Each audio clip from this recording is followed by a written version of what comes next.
minimize that. And get it out of the way.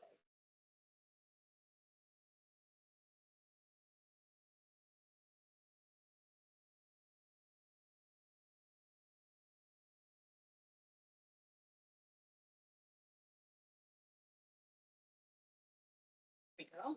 All right. Right. Welcome to RTS, everybody. Steve and I are happy to host you and kind of lead you through our zero emission journey. Started out battery electric and we're landing on hydrogen fuel cell at this point. So I'm going to talk about our initial zero emission steps with battery electric, why we chose to pivot to hydrogen fuel cell, and then lessons that we've learned thus far and our zero emission path forward. So just as an overview of RTS, we're the Rochester Genesee Regional Transportation Authority. We provide public transit for Monroe County and the 7 surrounding counties. And this week we just found out that Yates County is joining the authority. So we'll have 8 regional operations out there. RTS Connect is our fixed route service here in Monroe County, comprised of about 185 40 and 60 foot buses. 20 of those are battery electric, 2 are hydrogen fuel cell. RTS On Demand is our microtransit service here in Monroe County. We have 7 microtransit zones to connect to RTS Connect. And that service is provided through 29 smaller Ford Transit vans and other cutaway vehicles. RTS Access is our paratransit service here in Monroe County.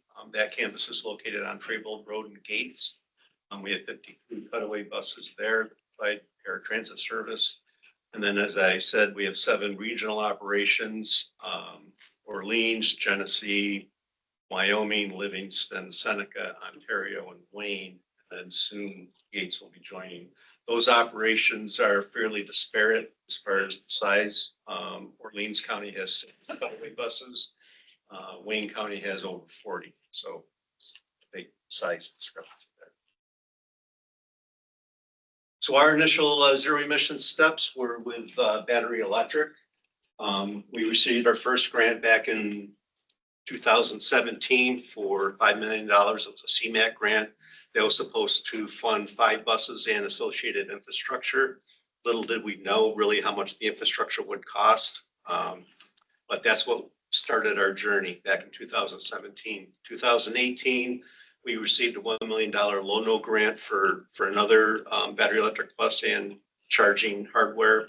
So we had $6 million at that point. So we knew more money was going to be coming in. So we basically had to identify what is our longer term charging strategy.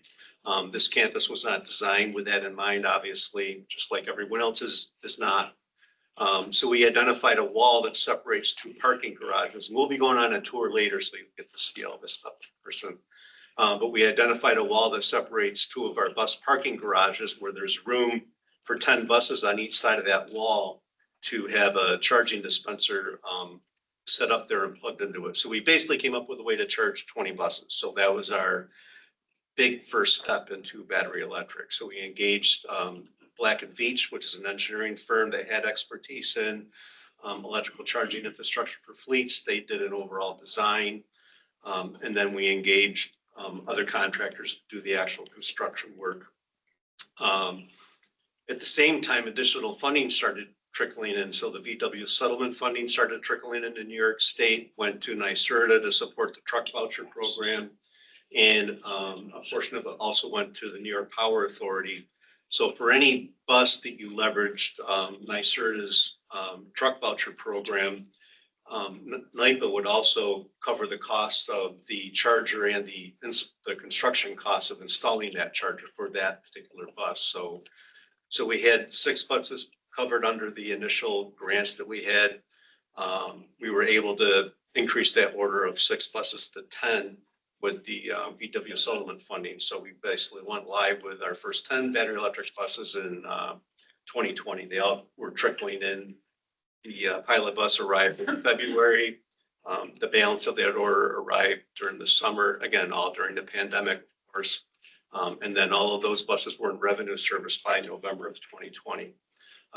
We immediately knew that we were going to get 10 more, so we placed those orders. But then we started experiencing the real life challenges of deploying a battery electric bus in Rochester, New York. We knew we would have challenges. We did a lot of research ahead of time. Dave and I traveled to various different transit authorities that already they were early adopters of battery electric to kind of listen to what they had learned and their challenges. So we knew we had, some things to deal with, but until you actually experience it, it's really unclear what that looks like. So range and the temperature's impact on range. So this was data that I collected for 4 of the buses from January until May of 2021. And basically I ordered the energy consumption, ordered along sorted based on the ambient temperature at the time.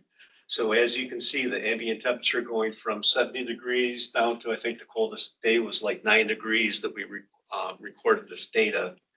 Energy consumption more than doubled. So we went from 1.6 kilowatt hours a mile up to 3.3. So what is using all that energy? So same thing, tracking all that data, but this breaks down the energy consumption. So that orange squiggly line that basically runs straight across, that's the energy used by the electric motor. Okay, so the electric motor is not affected by the outside temperature. What's affected is that red line, and that reflects the energy consumptions of your HVAC system. So in particular, as your electric heater has to start cranking out the heat, as it gets cooler, that's using a lot of energy from your battery. So as you basically go below 30 degrees, you're using more energy to heat the bus than to move it. And understand what a bus is, right? It's a 10 foot by 10 foot by 40 foot box, right, that you're heating, that's constantly stopping, opening and closing its doors. So it uses a lot of energy. It's not like heating a tractor trailer cab or somebody's car. So there's a lot of energy used for that. So it cuts your range in half. So that affects how you assign the bus to do work in your system, right? On a nice spring or fall day, the bus should be able to go 160, 170 miles with a little bit of cushion. But when you get into the winter time, right, your range is cut down to 60, 70, 80 miles. There's not a lot of assignments in our system that can accommodate that. So we're very limited. And we want to make the best use out of that vehicle as possible. So basically, as the temperature changes, you're forced to change what you assign the bus to. With a diesel bus, you don't even have to worry about that, right? Range is not a consideration. Outside temperature is not a consideration. So it greatly complicates our operation to take that into account. So this is a histogram that shows basically all of the blocks of work in our system. A block of work is what a bus gets assigned to do during the course of its stay out there. And a bus is assigned to a block, but it may have multiple operators that sit on it during the day. We do interlining, so it basically touches a variety of different routes, but that's what a bus does. So in decent weather, right, a battery electric bus can do, roughly 2/3 of the work that are in our system. And this does not include Rochester City School District work. This is our base transit system. But in the cold weather, that's cut way down, right? So what do I do, with all these battery electric buses when I only have a few pieces of work to assign them to, right? If you start to scale your fleet up, right, you're going to have to take all of these longer blocks and start to chop them up, make them smaller, buy more buses, hire more operators, more mechanics, more space on your campus, et cetera, et cetera. So it's very challenging. And again, circling back to the operational aspect of assigning the bus, with a diesel bus, again, you just assign it any way you want. With a battery electric bus, we basically have to look ahead and identify how we're going to assign that bus over the next 4 to 6 months. And that's in essence hard coded into our operation. So those are always predetermined. And then we have to remember, like every 6 weeks, to update that list to provide to the folks that actually do the actual assignment. So you're constantly changing things. And for 10 buses, we made it work. For 20, it's a little bit more challenging. What happens when you have to do all 200? It's virtually impossible. So we immediately were started looking at what's the other zero emission technology out there. And we started doing a lot of research on hydrogen fuel cell and basically decided to pivot to that, at least for the foreseeable future. Three main aspects of hydrogen fuel cell technology for transit that make it more advantageous to battery electric. The vehicle itself behaves and operates more like a diesel bus, right? The range is not as impacted. In general, right? It has by default a longer range than a battery electric bus. Not the same as a diesel bus, but it's starting to catch up there. And it's not as affected by cold weather. A fuel cell actually generates heat, similar to a diesel engine. So a portion of that heat is captured and helps support the heating of the bus. So you're using less energy. So again, the vehicle behaves more like a diesel bus as far as how it operates. You know, it has longer range, not as affected by cold weather. And the amount of time it takes to refuel it or charge it is much less. It's much closer to a diesel bus operationally than a battery electric. With a battery electric, you know, it takes us 3 to 5 hours to charge a bus, depending on what its state of charge is coming in off the road, which necessitates most likely a dedicated charger for each bus, which starts to get expensive. If you don't have a dedicated charger per bus, then you're hiring 100 more people to plug and plug buses and like move them around. So it's really not operationally feasible. As far as the charging or fueling infrastructure, it's much more scalable. So one of the challenges with hydrogen fuel cell is your first few steps, right? There's not a lot of good small scale fueling solutions that actually perform fairly well. But as opposed to a battery electric charger, most facilities have at least a little bit of upside available where you could buy 1 or 2 chargers to try out a few vehicles. So it's easier to take your first steps in the battery electric. But when you start to put pencil to paper, look down the road, right? How does battery electric scale across your entire fleet? See, it starts to fall down a little bit. As you add those, you know, last 10 battery electric buses, that's when you're doing substation upgrades, distribution line upgrades, right? It becomes very, very cost prohibitive. With a hydrogen fueling station, it's more like a diesel station. Every time I buy a new hydrogen fuel cell bus, it doesn't mean I have to touch the fueling station any differently because you have a number of buses sharing the same nozzle, right? It gets to the point where you may need more frequent hydrogen deliveries, right, to keep up. But for the most part, that infrastructure only has to be upgraded in big steps. So not bus by bus.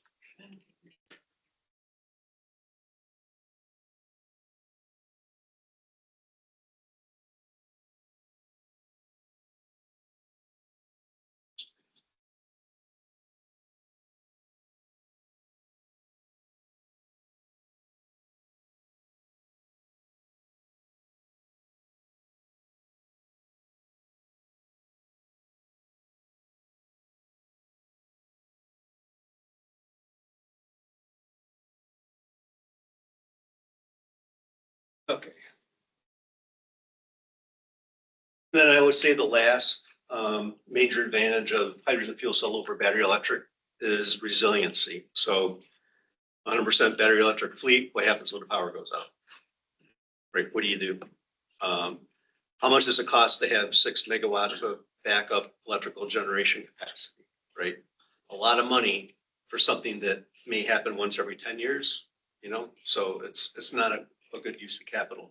The amount of electrical generation capacity that you need to run a hydrogen fueling station is much, much less and much more feasible. So those 3 things are basically the primary advantages of hydrogen fuel cell. The negatives right now with hydrogen are the cost of the vehicle. They're significantly more than battery electric, which are also significantly more than diesel, and the cost of hydrogen. So the cost of your fuel per mile is much higher with hydrogen as it exists today, right? There's been a lot of effort to lower the cost of hydrogen.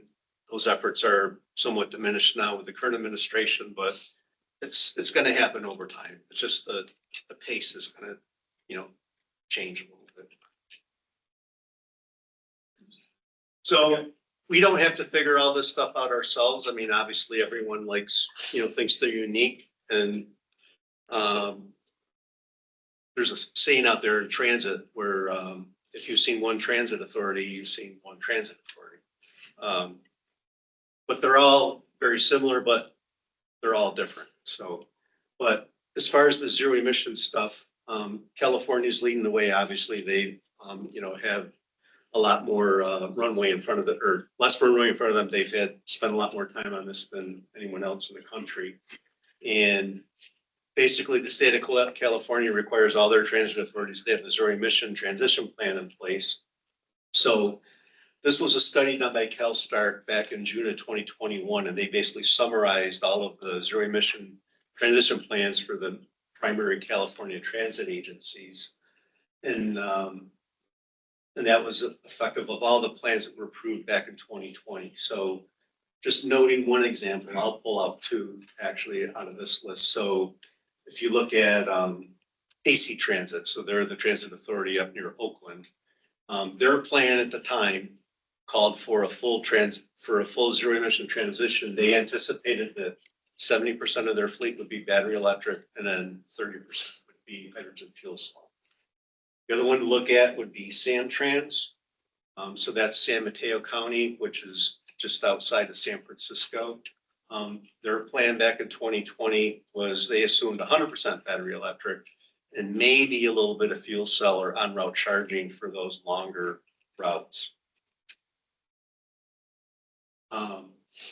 AC Transit's updated plan in 2022, at that point, they had already flipped it, right? So at that point, they're like, no, we're going to be 70% fuel cell and 30% battery electric. And I guarantee you, as they continue to go down this path, that number is going to change even more. So this shows the amount of new buses purchased from 2022 to 2023. 76% were fuel cell versus 10% battery electric. So, there's been a shift a little bit back then, and that shift continues to go happen,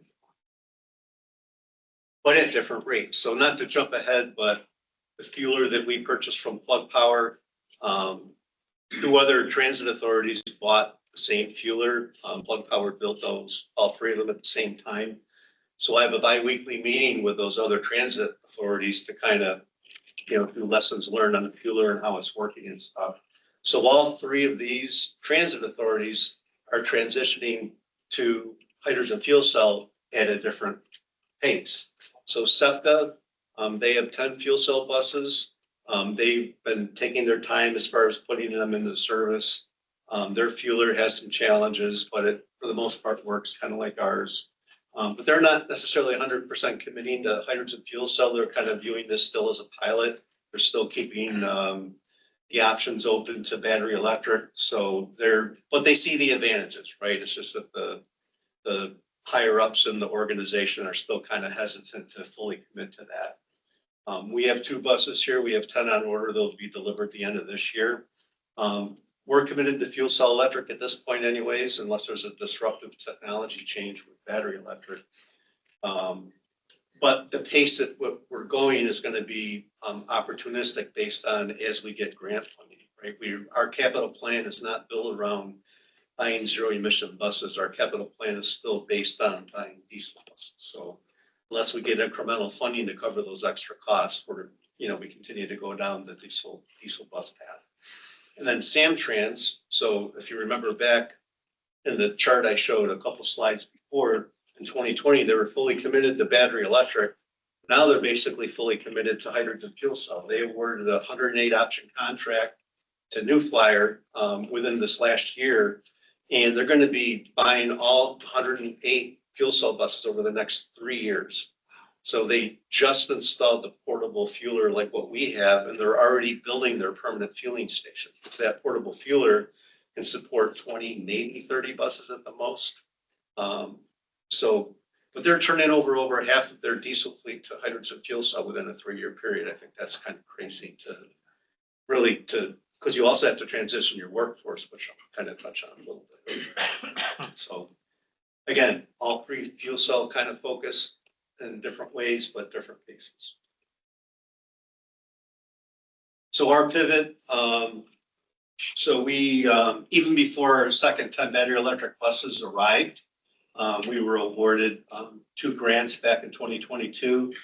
$5 million CMAQ grant that covered the cost of 2 fuel cell buses, a portable fueler, and then 5 fuel cell vans. And I'll talk about that project in a little bit. We also won a $7 million Lono grant, and that covered the cost of 3 fuel cell buses and, again, a portable fueler. The reason why a portable fueler was included on both of those grants is because we were ordering buses and you need a fueler. We don't know which grant we're going to get, so we basically had to budget that into both grants. So right now we have a little bit of extra funding available that we can invest in either a permanent fueling station or to make this portable fueler more efficient. With those 2 projects, the 3 fuel cell buses, we partnered with a company called Eldorado. They're based in Riverside, California. So they made a fuel cell bus, and they were coming out with their latest generation. So we partnered with them with the grant.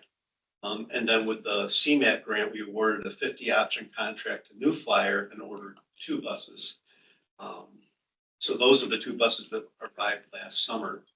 The 3 fuel cell buses from Eldorado decided beginning of 2024 to exit the U.S. transit industry. So they canceled our order. We pivoted and ordered 3 more from New Flyer, but that was so far down the manufacturing path is that it's a separate order. So we were going to go live with 5 40-foot buses and 5 fuel cell vans. Now we have 2 fuel cell buses. So it's not an optimal setup for our fueler, which I'll touch on in a little bit. And then we had a project set up for 5 fuel cell vans. We had awarded a contract with Better Mobility.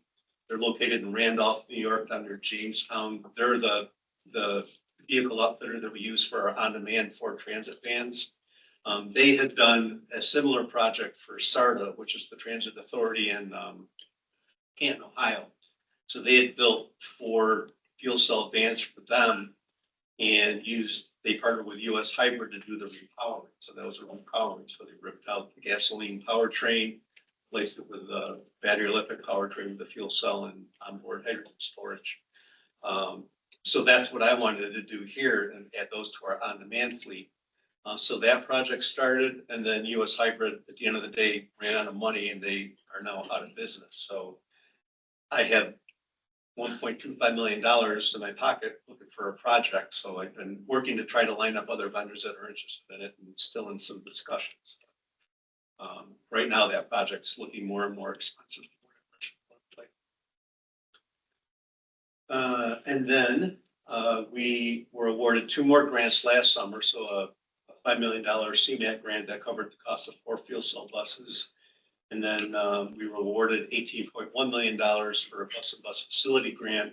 And that covered the cost of 3 fuel cell buses and required upgrades to our operations building. So basically our 2 fuel cell buses that we already had on order were delivered. And then the 3 that were Eldorado buses, that's a separate order with New Flyer that then got increased from 3 to 7 to 10. So we have 10 that are going online basically in 3 weeks from now. So the first week in September, they enter production down in Anniston, Alabama, and then they get delivered between the middle of November and the first 2 weeks in January. So pretty much by hopefully the end of February, we'll have 12 fuel cell buses revenue service. We also applied for additional grants. So New York State has a competitive zero emission transit transition grant. Basically, only certain transit authorities are eligible to apply for it. And the most you can get is 17.5 million. So we applied for all 17.5 million. And that will cover the cost of 10 fuel cell buses, plus a budget gap we have with our operation upgrades. Most likely we will get that grant. So that's, I'll say, an 80% given. We also applied for a Lono grant just recently. That was due, the application was due the beginning of July. And that was for 24.3 million. That was to cover the first phase of a permanent hydrogen fueling station.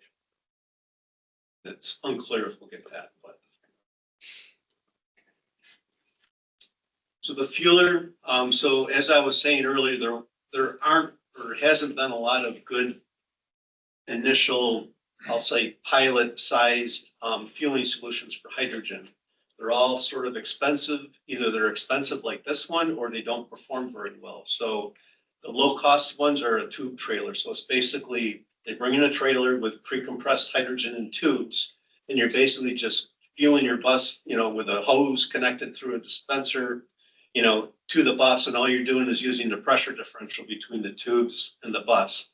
So it takes a while to fuel. So it takes, a good 45 minutes to fuel the bus versus, 5 or 10 minutes. So you're not getting a good operational feel for how that bus is going to operate on the campus. And the other thing is that you're never going to get the bus full. So usually you only get the bus half full or a little bit more. So it's hard to know, really how the bus is going to operate from a range perspective. Plug recognized this. So basically they came out with the first, I'll say, true product.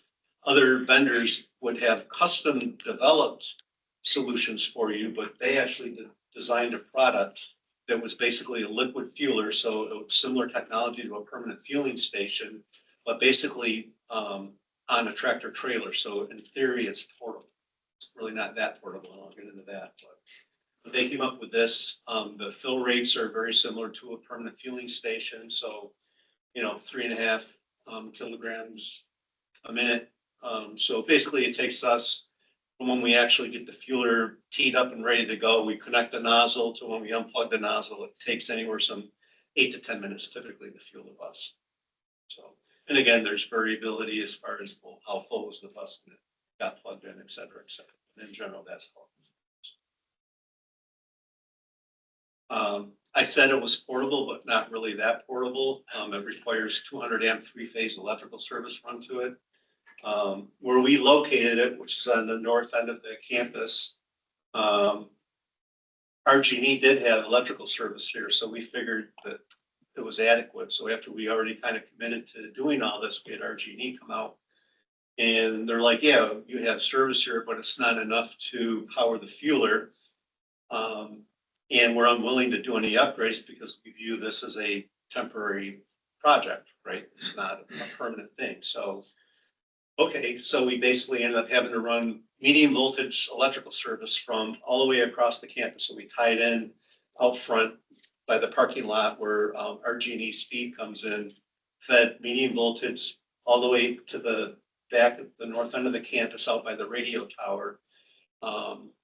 Installed a small transformer because a larger transformer, the lead times were well over a year. So we had to kind of go with what was available and what could power the fueler. Installed that and then ran the 200 amp three-phase service to the fueler. So all that work had to be done. In addition to that, construction work for the actual pad where the fueler sits, right? That work has to be done. Has to sit on the cement pad, has to have access control. So all said and done, all that work cost about $900,000. A majority, or all of it is covered either through the grant that we got for the fueler, but also we had $1.95 million of Make Ready funding that was earmarked to us from the Public Service Commission to RG&E. So we used 1.1 million of that to upgrade the transformer out front for the second group of 10 battery electric buses. We're using the rest of that, so there's about 850K left that will cover all of these costs. So even though we kind of ran into a financial obstacle, we basically have the funding to kind of cover that. So, and that also covers the cost of a larger transformer that we actually have now, and that's going to be installed middle of September, it looks like. And that will be adequate to power a permanent fueling station. So basically, we have all the electrical work done that we need, other than final connections for a permanent fueling station that would fuel 200 buses. So we're in good shape. Things sort of work out. These are pictures of some of the construction work. So that's the fueler. The fueler was delivered in December 28th of 2023. Basically sat in the corner of our campus, while all this construction work was taking place. Plug Power, the first fueler that they were ready to commission was Samtrans out in California. So they went out to start to commission it, ran into some design issues with the fueler, and they had already delivered ours and SEPTA's, but they hadn't really done anything with ours or SEPTA's yet because our site wasn't ready. They basically, they couldn't do all the retrofits in the field, so they basically dragged all 3 fuelers back to Houston, Texas, where it was originally built, and to make all the modifications and then re-deliver them all. So, and it worked out because our construction work kind of lagged. So, you know, all these schedules get delayed, and at the end of the day, they're within a month of each other connecting. So it worked out. But again, a lot of work. So that's the fueler installed with all the fencing and everything around it. As far as our hydrogen supply, so obviously Plug was very interested in selling us the molecule too, but you know, we wanted a more competitive environment, so we went out to bid for hydrogen, and Linde ended up being the lowest cost bidder. So we basically have a 1-year contract with a 1-year renewal that's basically up right now for hydrogen. So we paid $2 or $10.80 a kilogram for the first year, and then there's a formula with 3 different inflationary indexes that feed into what the price increase is going to be for the second year. So, and because we're new to hydrogen as far as a fuel, we didn't want to get locked into a long-term contract. All of these hydrogen producers want a long-term contract so they have an idea of, you know, how much money they need to invest in, you know, capital and their infrastructure. But I don't want to get locked into anything. So. These are just some pictures of the buses getting fueled. And right now, the plan is to have a bus out there ready to be fueled around 12:30 as part of the tours. Challenges. So I was touching on this topic early because we only have 2 buses. That's a lot of liquid hydrogen. It's basically just sitting there in a giant thermos, gradually getting warm, and you only have 2 buses to try to consume it. So it's not the most efficient setup for that fueler. So I'm really looking forward to having 12 buses, and I think the fueler itself will start to work better. We'll have less oil on, which I'll talk about. But so as the liquid hydrogen gets saturated, in other words, as it starts to warm up and in essence starts to boil, so you start to have gaseous hydrogen mixed in with the liquid. But the pump that pumps it is a liquid pump. So when you have gas in a liquid pump, right, it starts to make the pump cavitate, so then the pump fails up. So long story short, it causes issues with the fueler. So there's a lot of messing around that the people have to do out there. It's not as simple as plugging in a battery electric bus, which sometimes isn't simple, and certainly not as simple as putting a diesel nozzle into a bus.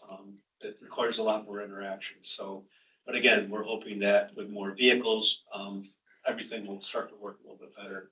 Because it's a brand new product designed by Plug, they didn't really think of everything paper. So real world, you know, there's no way for them to do cold weather testing down in Houston. Certainly they can do warm weather testing.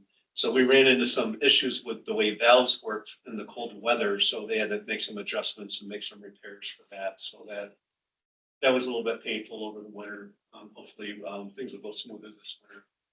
Boil off is high. So boil off inherently happens with any cryogenic fluid, right? It gradually warms up, so it creates pressure. So you have to vent some of it off. But the more quickly you can consume it, the less boil off you're going to have. And the more efficient your design of your fueling infrastructure is, again, you can start to minimize boil off.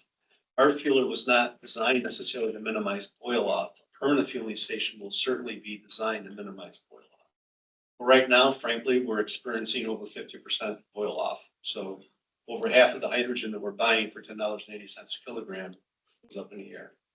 So my goal is with 12 buses, that's reduced to 35 to 40%. And if we end up getting the New York State grant with 10 more, 22 buses, I'm hoping we start to approach 20 to 25. With the LONO grant that we applied for the permanent fueling station, we partnered with Linde on that, and they are guaranteeing less than 5% boil off if we use their basically design and equipment. So The other thing is we don't have transactional data automatically recorded for the fueling session. So for our diesel buses, we have basically software and hardware installed on the fueling islands and on the buses that record everything wirelessly and communicate all that into our fleet maintenance software. So when a bus gets fueled at night, we know how many gallons it got, electronically all gets transmitted. There's a mileage reading that it feeds into our fleet maintenance software, so we can keep track of our PM inspections, all that kind of stuff. We don't have that with the fuel cell bus. We can extract the odometer readings electronically, like what we do with the battery electrics, but we can't track the fueling sessions. So right now, those are tracked by hand, which with 2 buses, yeah, you can do it, but with 12, it starts to get to be a pain. So we're working with the same hardware vendor that we use for the diesel buses, and we're going to basically install that on the fueler so that the hydrogen fuel cell buses will be able to have those recorded also. That on its fuel flames. Real quick before you go. Yep. The boil off capture system, what is that? Next slide. Oh. Good, perfect. So this is a design that Plug has proposed, any vendor out there that specializes in hydrogen infrastructure probably designed this. But basically what would happen is instead of the hydrogen venting to the atmosphere, it would get captured, compressed, and stored. Similar to, like I was saying, like a tube trailer, it would be stored in compressed tubes. And then we could then dispense it. We would have another dispenser that you could dispense that hydrogen directly into the buses.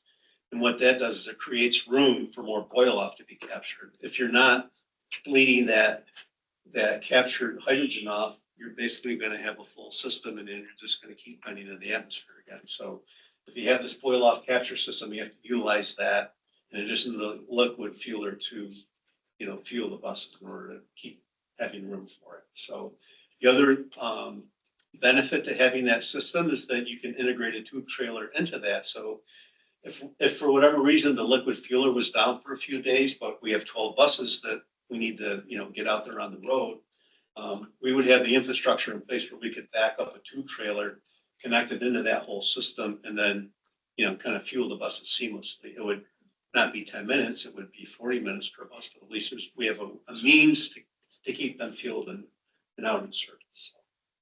So does RTS already have that implemented, or is that something that you're gonna? That's something that we're in conversations with. We have the money, we have the extra $2.5 million in that other grant. So we also have, I think, over $800,000 of earmark funding that we asked for directly for this. So we have the funding, it's a matter of pulling the trigger. Frankly, the bigger challenge is the real estate that it takes up. It takes up a certain amount of space out there in the campus, and we're limited on space. So, are there other transit authorities that you know of that have this implemented? Very few, if any, actually have a boil off capture system. Some of the newer builds that are taking place right now, as far as permanent fueling stations, are starting to incorporate, I'll say, boil off minimization technologies, which, like Lindy, as I said, they have their own technology that they utilize. So for them, they have their liquid pump is actually immersed in the liquid hydrogen, so it doesn't have to be cooled down. So that's part of the problem with ours, is our pump is external to the tank. So before you start fueling, it takes a half hour to cool the pump down. So you're circulating liquid hydrogen through the pump back into the tank to cool it down. Well, invariably, you're heating your hydrogen, you're cannibalizing it. So in order to cool the pump down, you're heating the hydrogen up and you're creating more boil off. Yeah. So, that's one technology. There's a company out there called Gen H2. They basically were working with NASA and SpaceX, fueling rockets down in Cape Canaveral area. And they are basically taking that technology and transitioning that to transit. So they're involved in 1 or 2 station build outs right now. And their technology solution is they have a more unique fill process for filling the tank, offloading from the tractor trailer to the tank. They use a different technology for that to minimize boil off. This boil off takes place then too. And then the other thing is they add a chiller to the storage tank. So ours is passive, right? It's a thermos that's gradually going to warm up. They actually add a chiller to it to basically keep the hydrogen chilled. So you're saving money on minimizing boil off, but you're also using more electricity to keep it cold. So all those dollars net out, somebody. So that's all the vehicle and the fueling stuff. The other impact to our operation with hydrogen fuel cell is the fact that our facilities were designed to accommodate diesel buses. So depending on the type of fuel you'll have, that has impacts on building codes. So diesel and gasoline are basically a heavier than air fuel. So that translates into certain like electrical code requirements and building code requirements and ventilation requirements. Hydrogen, which is similar to CNG, is a lighter than air fuel. So that those same electrical, say, implications that exist for a diesel and gasoline garage now translate up to the ceiling for a CNG or a hydrogen garage. So we have to make a lot of upgrades to our facilities in order to accommodate more than the 2 buses. So our operations building, we got to upgrade the HVAC system, replace all the air handling units, add hydrogen detection, replace any electrical heating units with fireplace or fireproof ones. Class 1 Division 2 is electrical connection code, so all electrical connections have to be fireproof and a minimum of 18 inches down from the ceiling. Class 1 Division 2, for like a gasoline or diesel environment, the connection has to be 18 inches above the floor. So same thing, just our service building, where ultimately we would want to do more fueling long-term with a permanent fueling station. Similar upgrades will have to be done there, plus fire detection, because you're doing active fueling. Our transit center is basically an indoor parking garage, so there is no specific things that we have to do. We may add hydrogen detection, but most likely we do have some cost estimates, and it's not required, and it would cost a few $1 million. So we're going to opt not to do that at this point. I mean, those bus lanes are completely open. The bus is only shut off for 10 minutes. You're not doing any maintenance on the buses. No need to do that. So our near-term facility approach. So this project has really kind of taken on a life of its own from a cost perspective. Our initial cost estimates we got from an initial consultant a couple of years ago were $3.5 million to do all the upgrades for the entire building. That now is turned into, right now, the estimate for the whole building is over 30 million. And just to do garages A and B, right now we're looking at $20 million. So that's where that $18.1 million grant's getting forked into.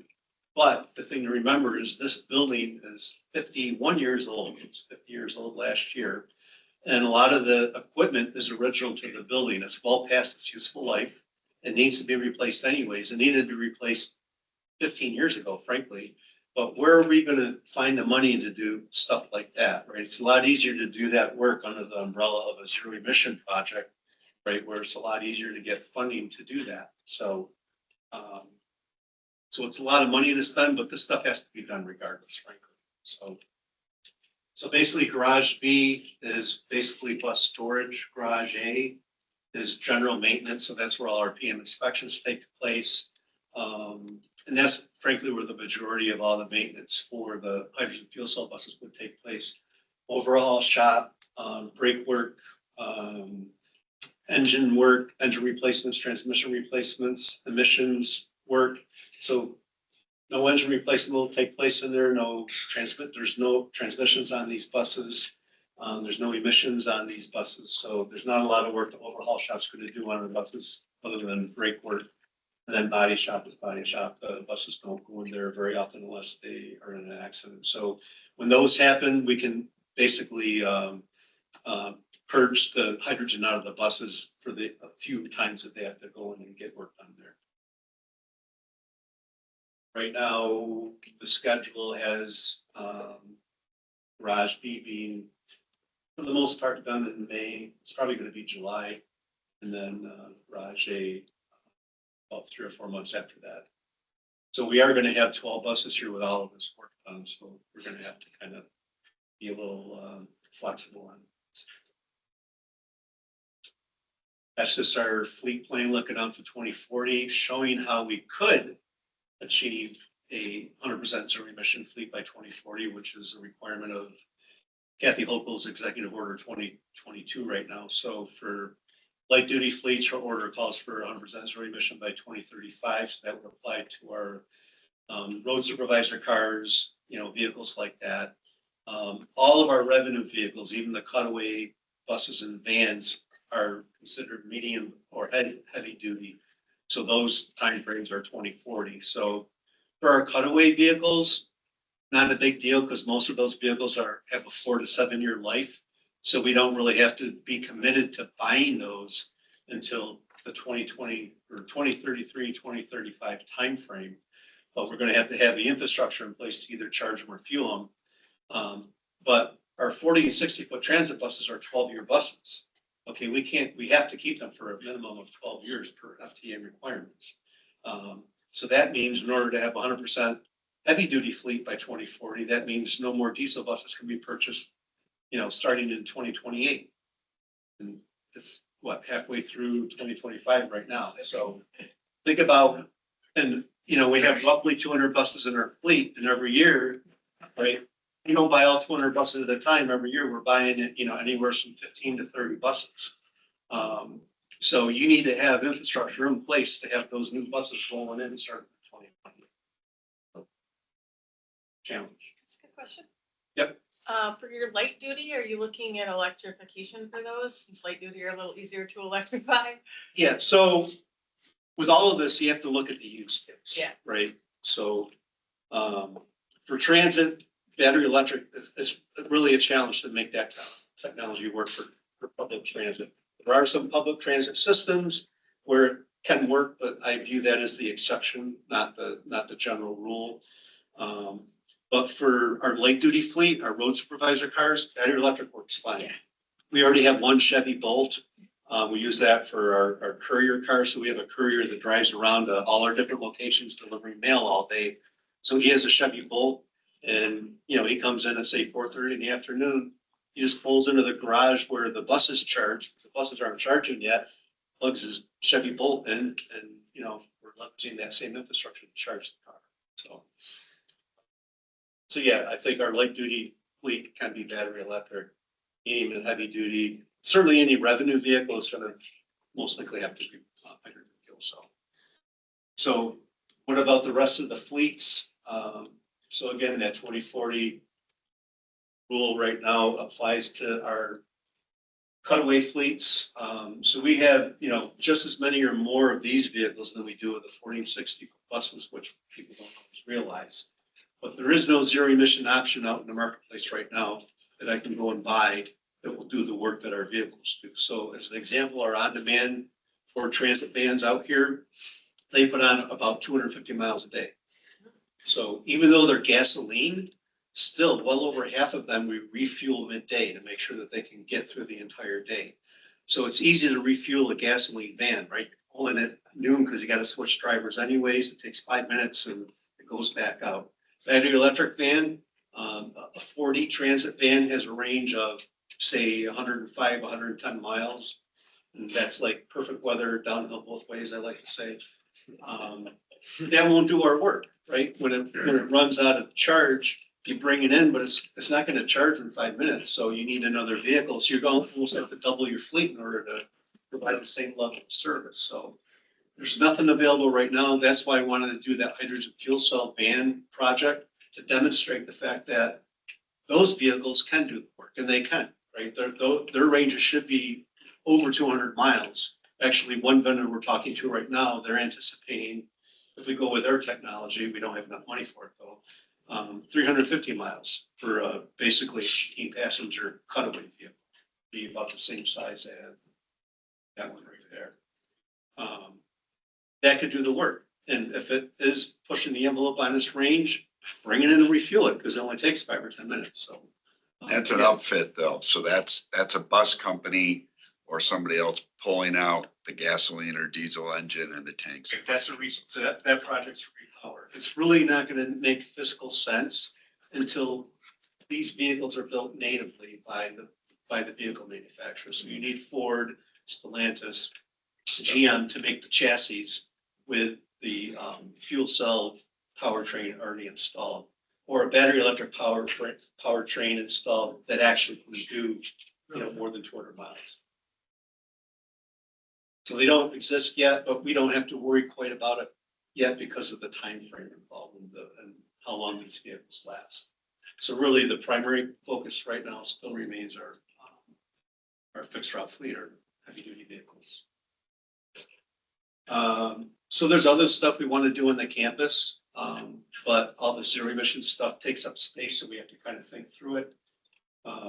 So right now, our main projects that we have identified as a permanent fueling station, garage D, which would be a third parking garage, and if we built that, we would be able to have all of our buses undercover in the wintertime, which is preferred with zero emission vehicles.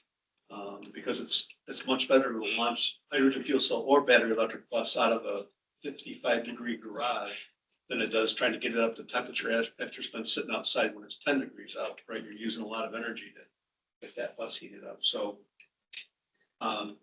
3 projects, the fueling station, garage D, and then the maintenance warehouse.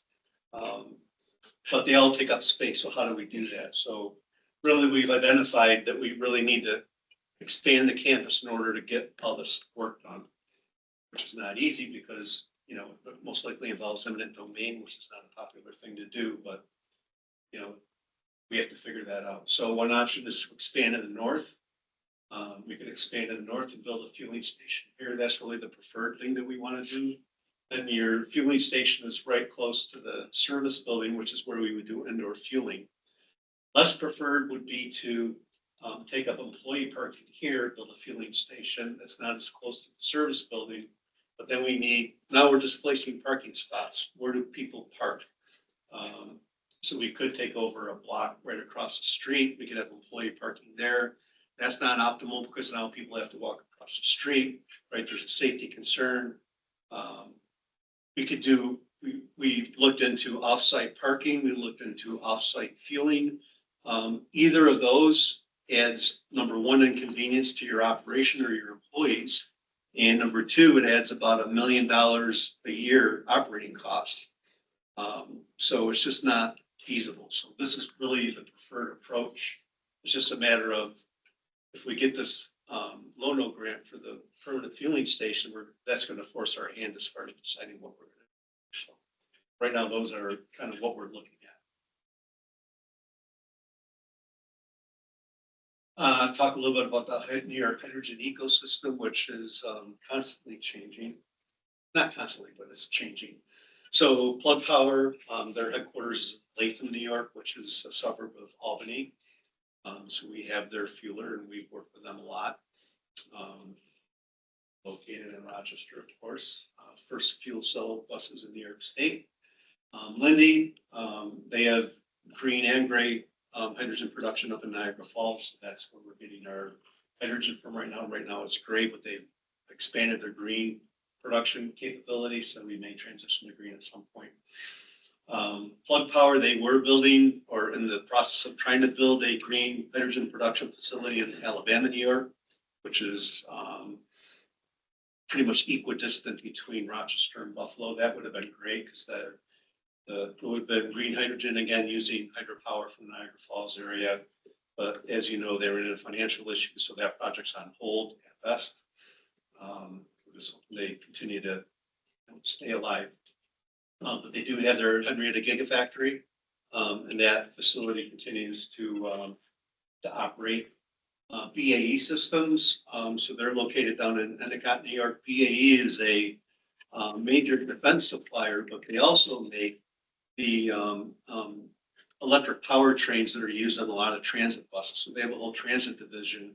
So their battery electric powertrain is used in New Flyers hybrid buses. It was used in Nova buses, battery electric buses. It's used in, it was used in Gillig's soon-to-be fuel cell bus, and it was in Eldorado's hydrogen fuel cell bus. So they're a huge supplier to a lot of different transit bus manufacturers from a zero emission perspective. So they're located down there, and they've been also a great company to work. Standard Hydrogen Corporation, They're kind of a small startup. They're right now doing work with TCAT and Ithaca, and they kind of specialize more in kind of standalone hydrogen or energy production systems. So with TCAT, they're actually looking at installing stationary fuel cells that then power battery electric bus chargers, basically allow you to charge buses without having a big grid constraint. With us, they discussed with us installing some fueling stations so they could like install an electrolyzer, and then we could generate hydrogen here, and then, you know, it'd be a whole hydrogen generation and fueling system that would be set up. That wouldn't necessarily scale well for our fleet. One of those systems might support 20 buses. We'd have to have 10 of those lined up. That would take up space. But one of those systems might work very well for some of our regional operations or our paratransit. So again, there's a lot of different options here as far as solving this stuff. But again, there's a lot of stuff going on in New York. The New York State DOT asked us, told me to come up with how much it would really cost to transition the entire authority to zero emission. So I think this was a year and a half ago, maybe. The rough number was about $285 million. I'm saying it's at this point, it's probably well over $3 million. And that's in today's dollars. That's not looking out over a 15-year period and projecting what those final costs are going to be with inflation and everything. But that covers a lot of the anticipated facility requirements, fueling infrastructure, and the incremental cost of the vehicles. I touched on workforce development earlier and the fact that CM Trans is transitioning, like after their diesel buses to hydrogen fuel cell within a 3-year period. It takes time to train your workforce. We have the luxury of having our own technical trainer on board. He is well ahead of the curve as far as staying on top of the technology, working with the vendors, making sure we have training in place. So we have training that we provide ourselves in-house to our technicians. But we also have the bus manufacturers and the component manufacturers come in and also do training on the system. So this is our schedule roughly looking out for the next few years. When the buses are under warranty, the training requirement isn't quite as high because we have a service tech here that can basically help diagnose and fix the problem. And because we're a union shop, we have a man along. So that's a great training opportunity for that technician to kind of learn from the service tech on how to diagnose and fix things. But eventually those buses go out of bumper to bumper warranty, and it's going to be, the onus is going to be on us to do those repairs. So, but that's what our training plan looks like. And that's not our entire training plan. These are things that are more centered on the unique technologies around battery electric and hydrogen fuel cell. The other thing to note is, you may know, may not know, a fuel cell bus is a battery electric bus, right? It still has this, it's the same powertrain that we have in our fuel cell buses, our battery electric buses, a Siemens motor. Everything is the same. The battery is slightly different. It just has the fuel cell and the onboard hydrogen storage, but everything else is the same. So all the high voltage training that our technicians go through for battery electric, that all relate and applies to hydrogen fuel cell. We have a lot of training money, so the Lono grants, they actually have, they basically, you're almost required to have or allocate 5% of your total grant funding to be dedicated to workforce development. And if you have less than that, you actually have to provide an explanation as to why.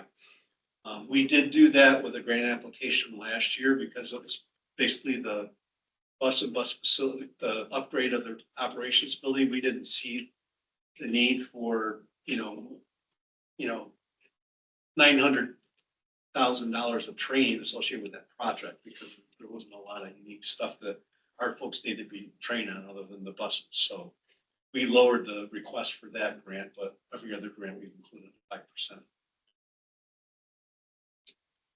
So we're highly engaged in zero emission within the transit industry. So we're members of Zebra, which is the Zero Emission Bus Resource Alliance. Last June, literally 3 days after we received the first fuel cell bus, we hosted a roundtable. So we basically had transit authorities from across the country and Canada here, looking at what we're doing, learning from us. It's a great organization to be with because everyone is focused on zero emission. Everyone is kind of taking a different approach, but you have the same issues that you're doing. Same technology, same bus vendors, same infrastructure vendors. So it's a great place to learn and share. Hydrogen Fuel Cell Bus Council, we're members of that. That's more of a lobbying organization centered more on hydrogen. A lot of I'll say the policies being developed, starting to shift now a little bit, but a lot of it has been battery electric centric.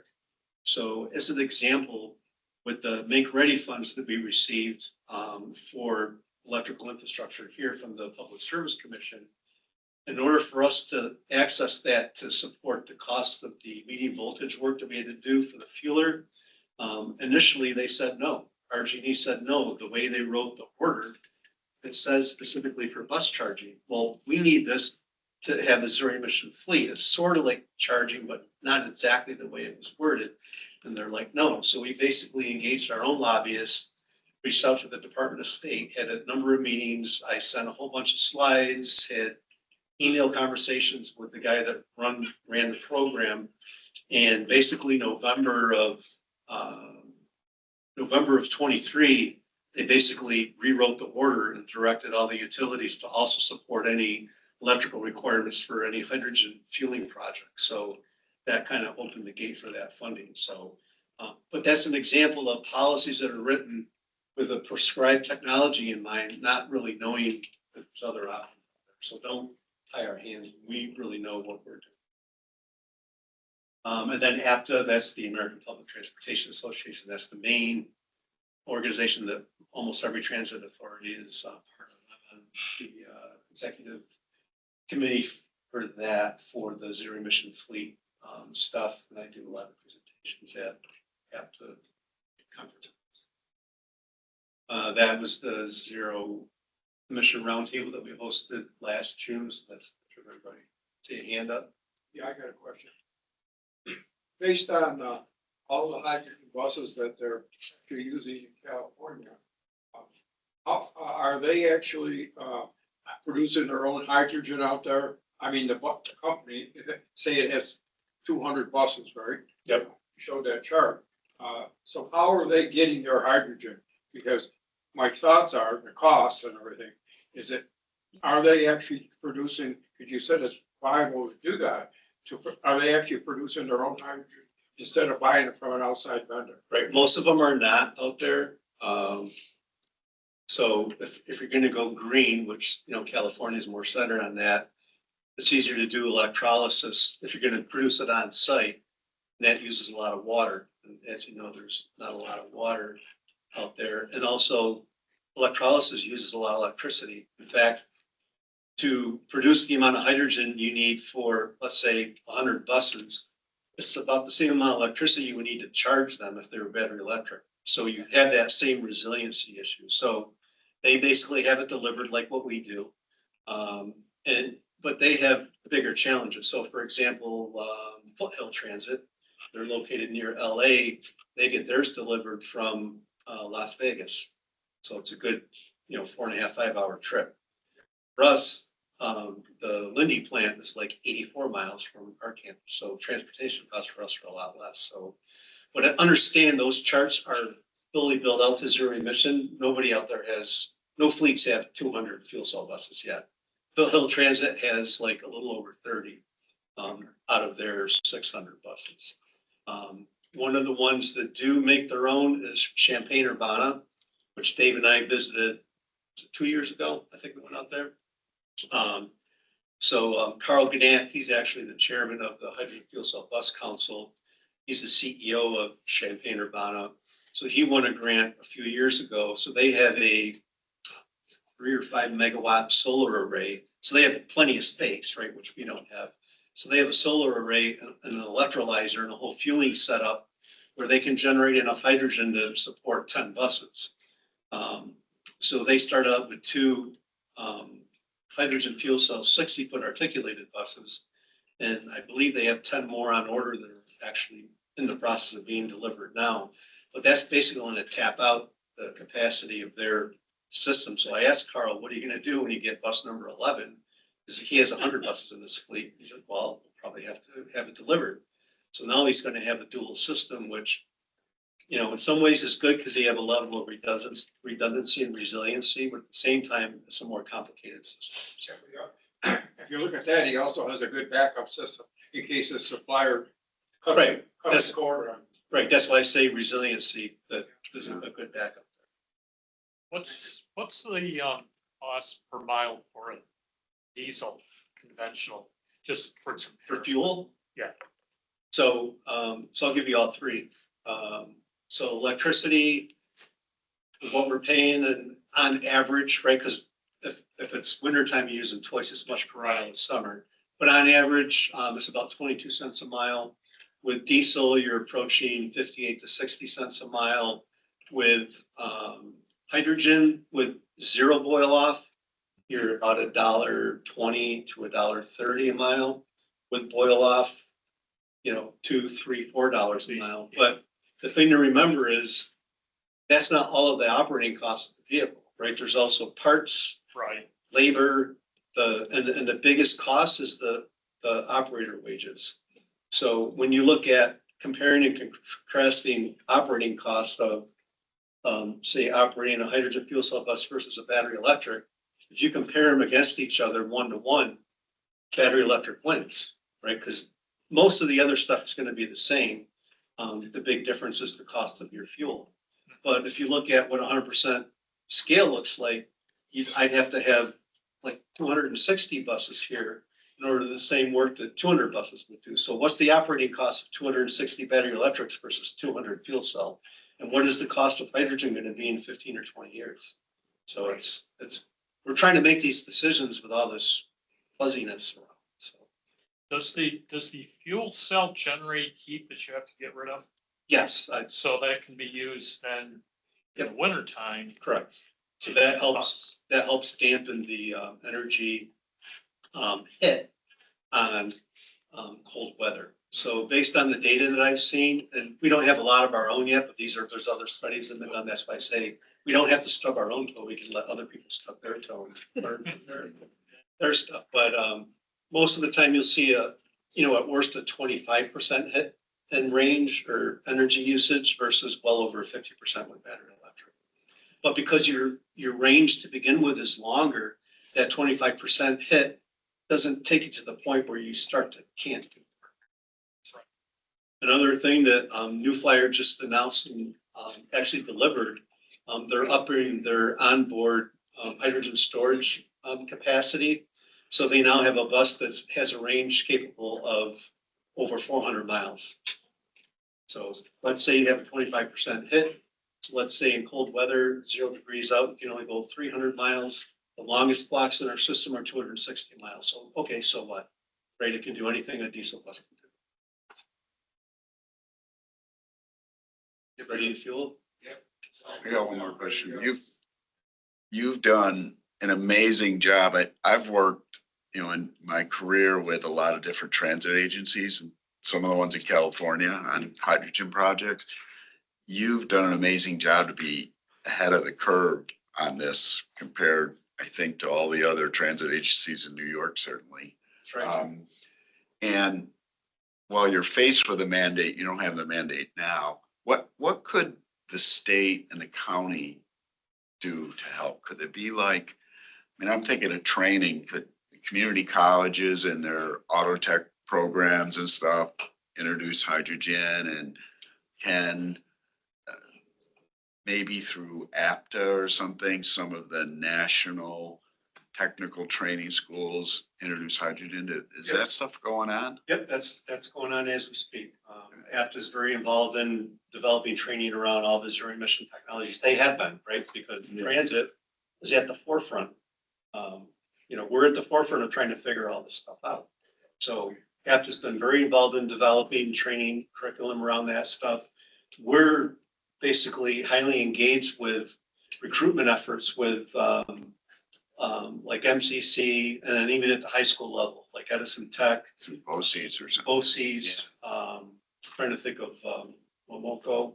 We've had them, and, we actually, once a year, we take a bus down to Alfred State, bring their, students up here, like, we try to, like, smooth them up and make their eyes aware that, you know, we're a transit authority, but we're bleeding edge here. You know, Yeah. like, so we're doing a lot of things to try to, you know, grease the pipeline as far as getting technicians in, but it takes time, right? It's gonna take time to turn over the fleet, and it's gonna take time to turn over our workforce. So it all doesn't have to be done at day one, right? These hydrogen fuel cell buses and battery electric buses, they have brakes, they have body work, they have electronics, they have, the majority of the stuff on the bus is not specific to Right. fuel cell or battery electric. So there's still plenty of work that you don't need all these unique skill sets for. So it just takes time. Since you've done such a good job at like trying to see into the future and predict, did you also factor in like the 5 to 10 year plan on solid states? Yep. So. And where does that bring you? So solid state is, I was almost gonna pull a few slides in, but I didn't really want this to go 4 hours, but, so solid state, there's a lot of talk about solid state batteries. But there's a lot of talk, right? It's unclear when it's actually gonna truly be out on the market, right? I've heard announcements, I've seen announcements, Stellantis said, Dodge Chargers in 2027, like a small subset would be available with solid state batteries. Let's see if that happens. But at the end of the day, you had a solid state battery. What problems does that solve? What problem does that solve? Still gotta have the chargers, still gotta have the electrical The attention capacity. is the range. Right, so it will solve the range issue. So I did the math, and in order to have a range, because you're not gonna change your energy consumption, right? You're still gonna have the same electric motor. You're still gonna have 10 degrees out with a bus that needs to be heated, so you need to have a way to heat it. If you were to have a bus that can basically support our longest routes and our coldest weather, you would need, I did the calculation, about 1.3 to 1.4 megawatt hours of energy stored in the batteries. So that's over 3 times what we have right now today. Then you got to get that energy into the bus, right? And how long does that take? And what impact does that have on your electrical infrastructure? So we designed like our infrastructure for our current chargers to support, you know, like each bus charging at 150 kilowatts. Okay, and you doing the math, okay, on average, you know, we can fill a bus up in 4 or 5 hours. Well, because you don't want to overbuild the infrastructure too much. You want to have a little bit of upside, but you don't want to overbuild. But if you're gonna fuel a bus with 1.3 or 1.4 megawatt hours, right, at 150 kilowatts, how long is that gonna take? That's gonna take 10, 11, 12 hours. You're not gonna have enough time to turn that bus around and get it recharged. So it fixes the range issue, but it doesn't fix some of these other issues.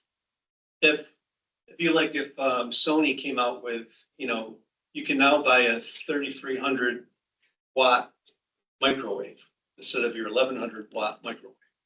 Let's say you plug it into your kitchen, what do you think might happen? Circuit breaker will kick off. Yeah, right, and then you plug in 6 more, right? So there's a lot of implications there. The solid state fixes one part of it, but it doesn't address a lot of it. And you still have the grid issue. It's the grid capable of delivering all that. So maybe there's other technologies that fix some of these other things. I don't know, but we've tried to look at everything, and we continue to look at it because you don't know what's, like I say, there could be disruptive technologies that we don't even comprehend right now that it could happen. So, what time is it? We have what?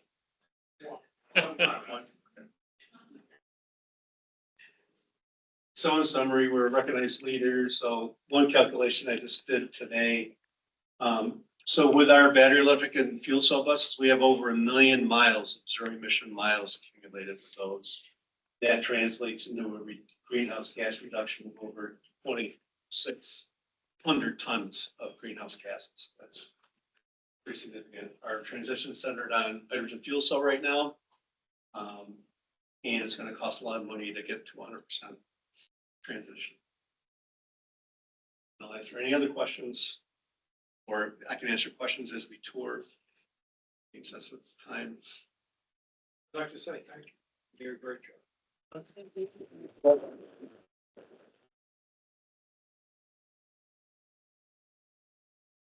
Right, we want to. Anyone need to use the restroom? Yes. Yeah, I think we'll head to the fueler first, once everyone's ready, and then. We leave our stuff in here. Yeah, are we Yep. going back to this room? Yep. You can leave it here. Hey, where's that?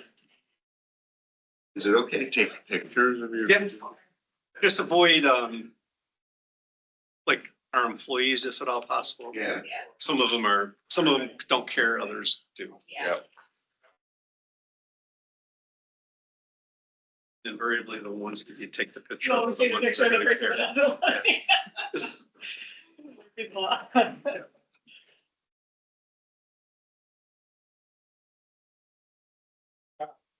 Think about the RCC. I started down. Okay. And, I got a question. How many, vans in the like 18 passenger? Total, they're probably the bulk of our regional vans. So I would say probably a good 80. Most of them gas or diesel or They're all gas at this point. don't they make a hybrid van? Hybrid. What's into that? I don't know if they make hybrids that chassis size. So That's that's what I meant, because it would That's- cut your gas cost. right. That would be like a E450 chassis. is Yeah, typical. forward, yeah. Yep. Yeah, because that would really cut your actual gas cost, Right. like almost about 30%. Yep. Cause I'm running a Toyota and Yeah, I there's a line in the back. get vehicle, I get 42 to 3. Right. I mean, my son bought one, he was driving from sodas. Right. How long were they? 12 years. So then, so I didn't touch on it during this, but what happens when those buses age out? That's So my I do- question, yeah. Right now, my plan is to replace them with fuel cell buses and all that electrical and charging infrastructure we can use to support our revenue. That's right. That way Can you that. sell those buses somewhere? How do you get rid of them? Hey, Ellie, how's it going? So- Good, how are you? Good, good to see Buses, you. other Good to see you too. So they